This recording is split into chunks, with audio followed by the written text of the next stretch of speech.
तपाईँहरूले म एउटा उयो देखाउँछु ल। हिजो अस्ति भेटाएर ल्याएको कुकुर क्या, कस्तो मजाले सुतेको छ यहाँनिर। 10 साढे 10 बज्यो।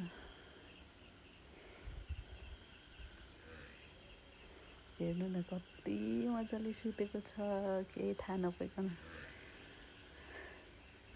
म चाहिँ टोइलेट निस्केको थिएँ नि त 10:30 बजी।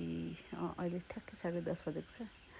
कस्तो मजाले सुतेको छ नि त। पर मैले बाटोमा भेटाएको क्या, यो चाहिँ तेलीबारीमा। तेलीबारीदेखि ल्याएकोलाई अहिले चाहिँ देख्यो यसले। अब अहिले चाहिँ हेर्दैछ है। फेरि सुत्यो सुत्यो सुत्यो सुत्यो सुत्यो।